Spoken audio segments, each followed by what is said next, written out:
My dad, he always told me he had to guard our home with a machete because people were just rampaging outside. It's very dangerous. I just grew up with that understanding that, hey, you gotta be able to protect yourself and also your loved ones. I think there's a lot of people that want to radicalize people who are in defense. Oh, you want to kill people? No, look, defense is about protection. You want to be able to protect the people you love, you must have some capabilities, you know. I studied the Technion, the Israeli Institute of Technology. I was the first Indonesian ever. Before I came to Israel, I had very similar opinions to whatever Indonesians think of Israel. I mean, I was living in Indonesia. I was consuming what Indonesians consume, and I am Indonesians. You know, there are bad people everywhere. There are good people everywhere. I don't like to generalize, and when I came there, I realized the news can talk about their politics, but in the end, people are just people. If you treat them well, they'll treat you well as well.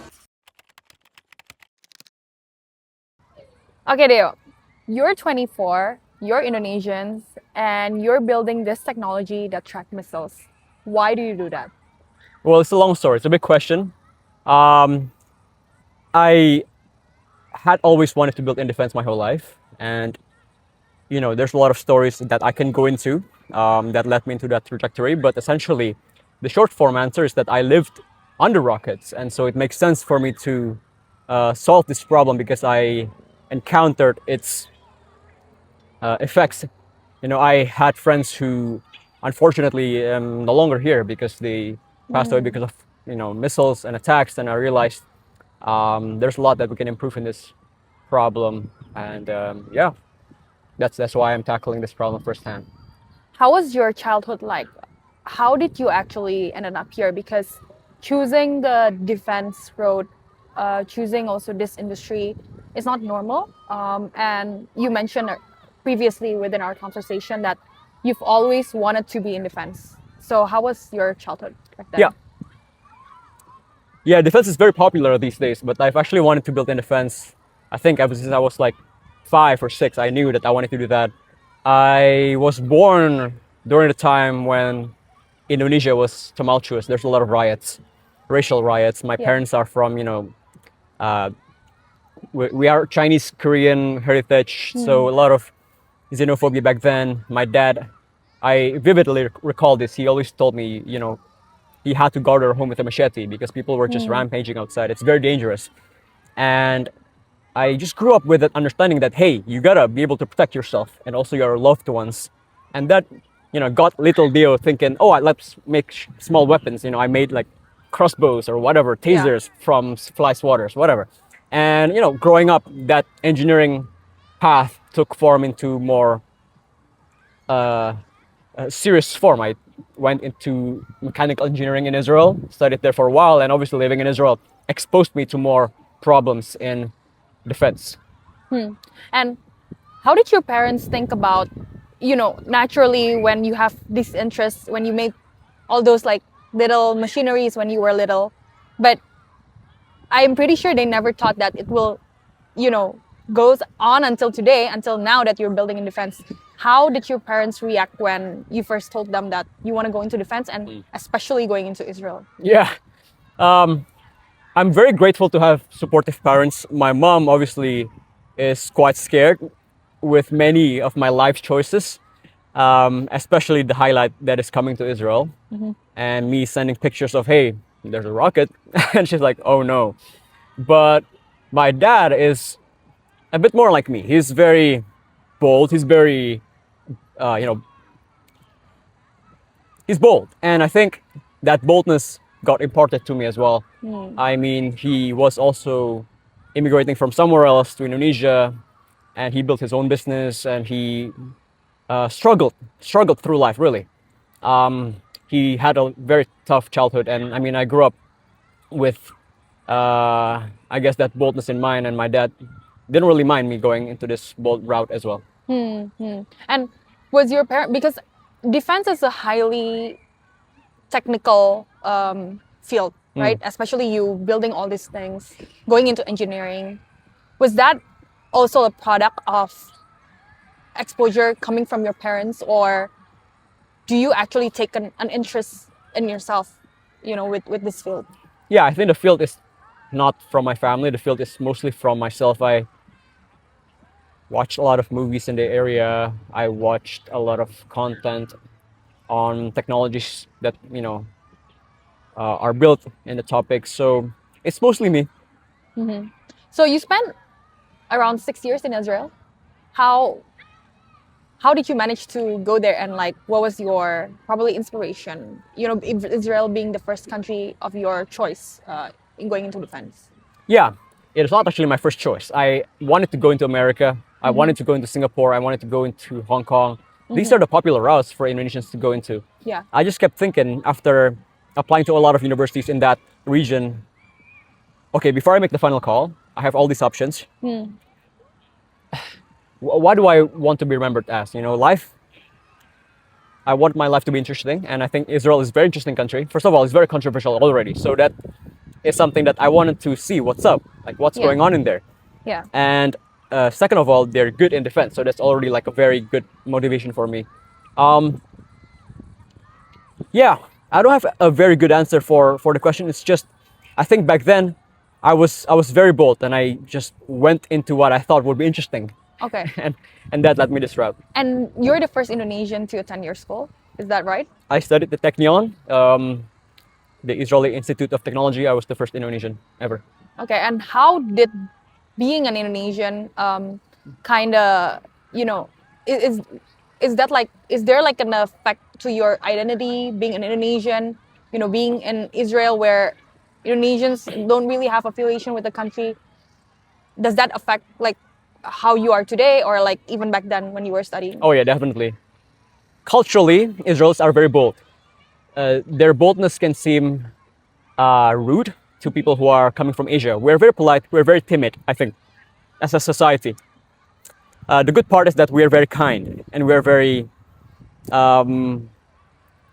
nice. But I think when I was there, I find it hard to integrate because people are very, well, in my perspective then, is rude and brash.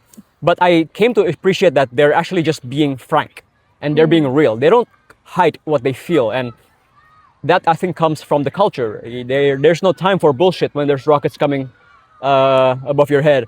You just have to express what you feel. And I guess also it's the weather. It's quite hot, and people in hot weather, I guess, are more Feisty. feisty. So, but I became more like that actually, and yeah, I changed a lot during my time there. And how did living actually in the center, in the epicenter of like a conflict space really change your perspective on life? I think that made me. This is a very good question. I like this question. I became more honest with myself, and I stopped doing what I don't like doing, and I just start doing whatever I wanted to do. I just live my life to the fullest. It sounds, you know, sort of basic, but what it means really is when you're close to death, I think you feel life more fully. Do you have like any examples? How do you live that life? Oh yeah, for sure. I mean, so I'm very spontaneous. Like when people invite me to go on a trip, I just say yes. Like one time we decided at 10 p.m. at night to go to the other side of the country, like with a car, you know, like 5-hour ride or 7-hour ride. You know, Israel is small, so 7 hour, like you get quite far, and just camp in a private beach. We hopped over a gated fence of a private beach of like a bougie area, and we just set up camp. In the morning, we get chased out by police. And another story is I hiked or backpacked Jordan from the north to the south with no money, and I just had a skateboard in case we don't catch any riots. And so multiple times in the trip, we just skateboarded the highway, and I actually broke my arm in Jordan as well. So like that. Oh my gosh! So that's because of your Jordan trip. Yes, I was hill bombing a hill in Petra, and I completely broke my arm, and a kind Jordanian lady, you know, rescued me. That's crazy. But among all this experience, what's the craziest, maybe threatening or like tragic experience that have ever happened to you? I think there's a couple. I had a rocket landing very close to my apartment in Tel Aviv. So that was one. It was quite scary. You know, when I was a kid, you know, I was quite bold and brash. Oh, you know, rockets are cool, whatever, until one landed in your backyard, and now it's not cool anymore, right? So it's an eye-opening experience. And then, you know, dragging back into the past more, when I was 10 years old, I almost got, well, I was hit by a bus on a motorbike. I was like 10. My driver was like in behind me, so I was like in the lap, right? I was small, and we got hit by a Indonesian metro mini, which is like, Like angkot. yeah, the green, but it's big, the green okay. one. Kopaja, Kopaja. Oh, okay. And yeah, I blacked out and just woke up on the other side of the street. There's blood everywhere, man, and we survived. But you know, that was like, okay, now I gotta live life. And that was also the mindset that you had when a rocket hit your backyard. Ish, yeah. Yeah. Okay. And how was that experience? Did that experience actually, move you or like change the perspective of like, do you want to actually continue doing something in defense, or actually it really motivates you or inspires you? Yeah, I think it makes me more crazy into going to the world of defense. And I mean, Okay. now I have the experience of the problem. I want to fix it. Yeah, and how is it like living inside, Israel? Really, the heat of it all also differs from like what people are saying about Israel in general. Like, is it actually the same what people are portraying in the media, or it's entirely different, and people are living their life normally there?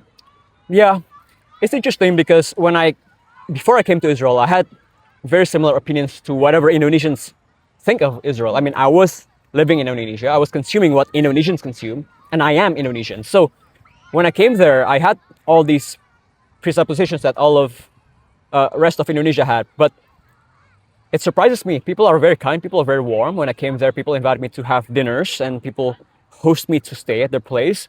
People are just so friendly. And there are bad people everywhere. There are good people everywhere. I don't like to generalize. And when I came there, I realized, people are just people in the end. The news can talk about their politics, but in the end, people are just people. They're all, if you treat them well, they'll treat you well as well. Yeah. Okay, so it's actually the same, but because of like the political issues that's there, so maybe the media portray it that way. Yeah, the media is a hell of a place. They make their own narratives. I invite people who are curious about Israel to just visit. It's fun, it's chaotic, food is great, beach is nice, but yeah, it's a great country. How hard is it as an Indonesian? I'm not so sure about other countries' nationalities, but how hard is it for an Indonesia to go into Israel? If you want to go into Israel, you cannot make a visa in Indonesia. There's no embassy, so you got to go to Singapore. There is a embassy there, and you make a case. Obviously, if you're a tourist, if you're usually people who go to Israel from Indonesia are doing religious tours. So usually the tour guide made it for them. I made myself alone. It's quite hard. It's actually way harder because I am making a residence permit as a student. So it's like a high permission. So it took a while, but for most people, it should be fine. And you mentioned you've also lived outside of Israel. You've been into Ukraine. You've been to Finland. Why those countries? Finland is interesting because that's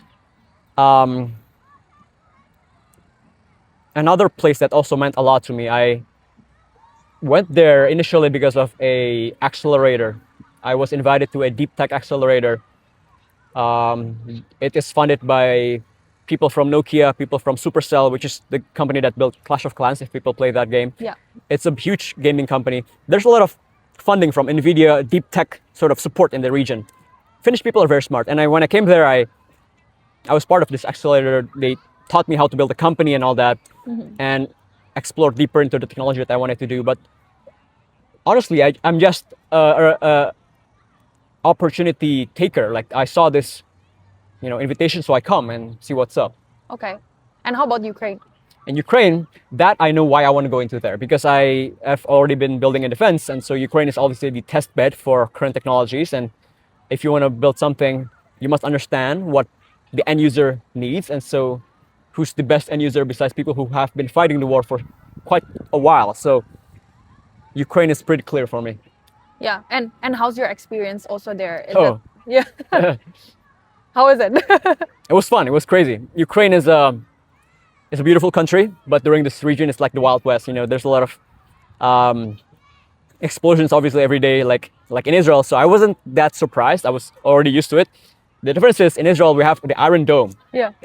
Ukraine doesn't really have that. So it's like, okay, there's a rocket, but there's more chances of it landing, I guess, and that's a bit more scary. But the people are brave. Ukrainians are very tough, like Israelis, and I admire that from them. And very, very kind. When I came there from Poland, because you got to take a train from Poland, people were giving me like gifts on the train because they see me and I look different. Yeah. And they just assumed I'm a tourist, which I am, and they gave me like a lot of free stuff. Kind people, crazy. How long was the train ride from Poland to Ukraine? Like 1 day. One day. Yeah, 18 hours, but then you make breaks, you make stops, so it's like 1 day trip. Yeah. Are there a lot of tourists there? No. Not really. Why would they? Yeah. Yeah. Yeah. Yeah. Okay. Wow. And you mentioned about like the Iron Dome. Ukraine doesn't have them. Israel have them. How accurate is the technology? If you are to describe to people that are not aware into the defense tech. Iron Dome is really a miracle. The interception rate is like 98%, Wow. which is great for missiles. However, now we have this new problem that is Shahed drones. And in general, just drones, kamikaze drones. They are more stealthy because they fly under the radar horizon. And because they're slow, radars usually don't pick them up. And they're smaller too. So in that case, the performance drops, and that's what I'm trying to fix. Okay. And are there any current fix by Israel? Obviously, I think a lot of people are already thinking about how to find a solution for these drones that are kind of like untrackable. What do you think is the best solution right now, or what are they doing right now to fix that? Yeah, speaking broadly, there's new innovations in passive radar, so radars that don't get attacked themselves, because also the problem with radars that they're active, they emit radio waves. There are mesh acoustics. Ukraine uses this to track drones, so they use a lot of microphones throughout the country to hear where the drone is flying. But Yeah. obviously, like here as well, there's a lot of noise. Acoustics can have problems too. And there's also like other solutions, long-range optics to zoom in and track. But really, all of them have their own caveats. My own bet is in mesh optics. So it's Yeah. a bit like the acoustic plus the accuracy of the optics and the passivity of the passive radar. So we're like trying to get the benefits from each new innovation and make this new product. Okay. Well, tell me about what you're building. Sure. So I'm building Mantat. The name is inspired by the genetically engineered beings in Dune that can perceive the future. Mantat. How do you spell that? Mentat. Okay. Mantat. Mantat. Okay. Yeah, it's a science fiction term. From Dune. From Dune. Yeah. I'm a big fan. They can see the future. So the idea is that the system can see drones coming. My system is a mesh network of multispectral cameras that can see day, night, weather, fog. And the idea is that we connect all these data points from different vantage points and create an understanding where the drone is flying in space. Yeah. And that's really how the system works. It's affordable, it scales better, and we're passive, so it solves all the problems that we're trying to solve. And yeah, so far we're doing testing in Ukraine, and here we are in America.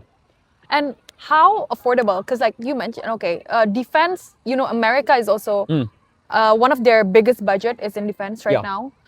Obviously, it's an industry that needs a lot of money. So how affordable can your new technology be? So to compare, right now what we're using is the Patriot defense system. The radar itself costs like $1.1 billion. Very expensive. It takes C-17 flights. C-17 is the big cargo plane. 7 of them deploys one radar. Okay. And it takes like around 80 personnel to run. So it's humongous, logistically terrifying, and they can get bombed easily because they're big, hunky, and just actively emitting their position. Yeah. So what we're solving instead is our mesh network, which can cost way under a billion, in the millions instead. If you want to cover, for example, 100 kilometers square, it will cost you around 30 million.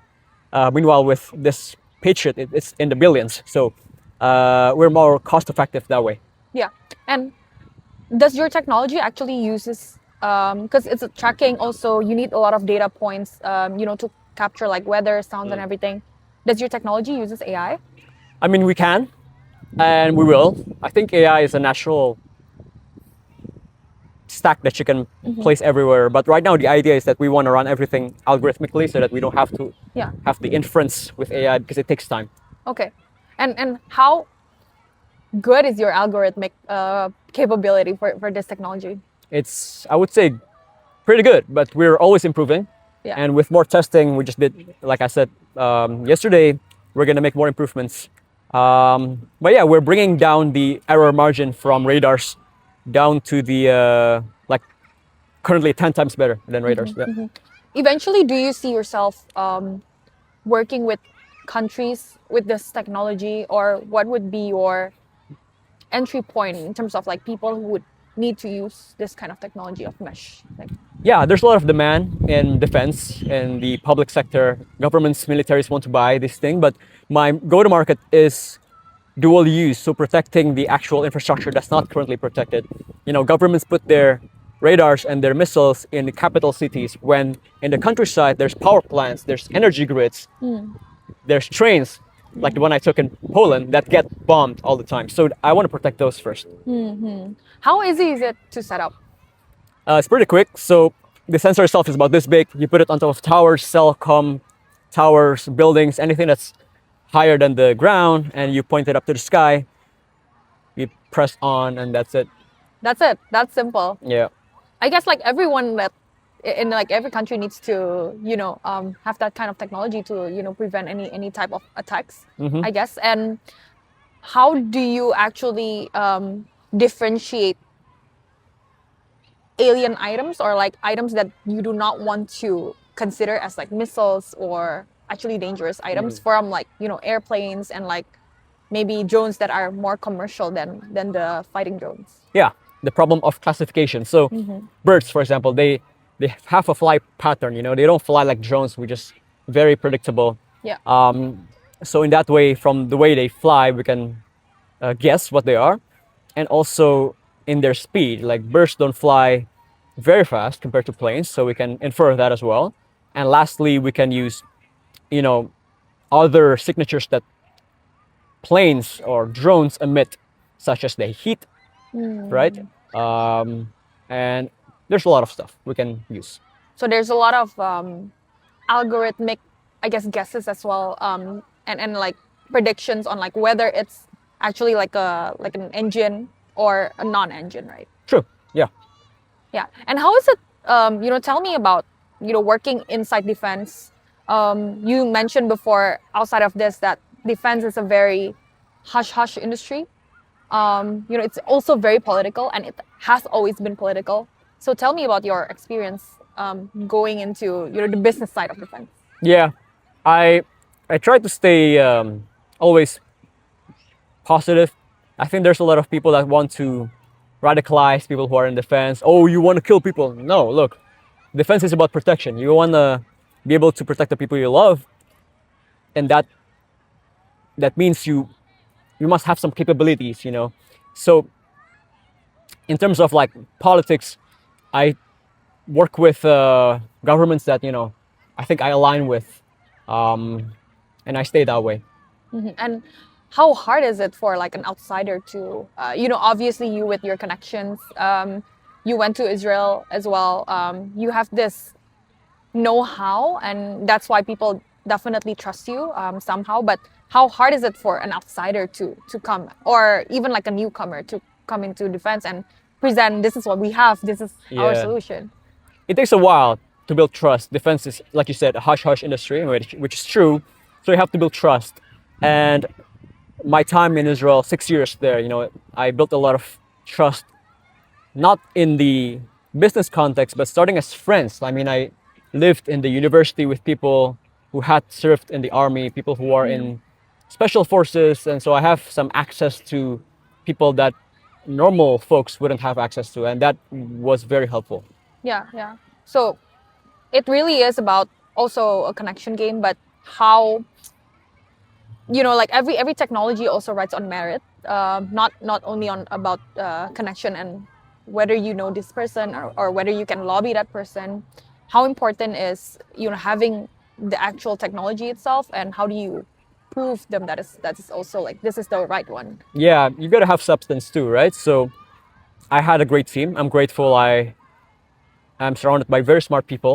And, I have a PhD in our team. The other guy is a rocket scientist who have a drone PhD engineer. So I'm surrounded by smart people, and I'm grateful that they are aligned with the mission to solve this problem. Yeah. That's really good to hear. Because obviously you are also a solo founder, but I have a fan. last question. Yeah. It's more about the moral. People building in defense, there's like a lot of assumptions whether they're morally right, morally wrong. They're building a technology. It can be good, it can be bad. Obviously, what you're building can capture radar, can disarm missiles and everything, disarm drones. But how do you feel actually building something? Eventually selling it to a country or an institution that decides who gets to live and who gets to die within a war. Yeah. It's the popular question in defense. I think a lot of people who are adverse into or against defense are people who unfortunately never had the um, need of one. People who are sheltered, people who are never faced with danger, and so they don't understand when people are building in this industry.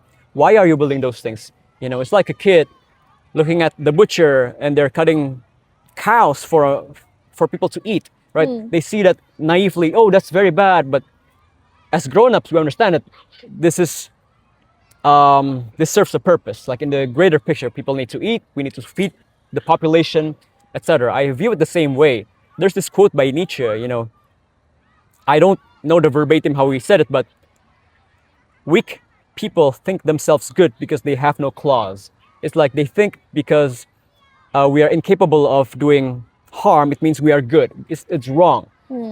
I think in this world, we need more kind people who are able to do harm and to do violence in order to protect the good that we built, instead of having or not having capabilities, and so the good gets attacked.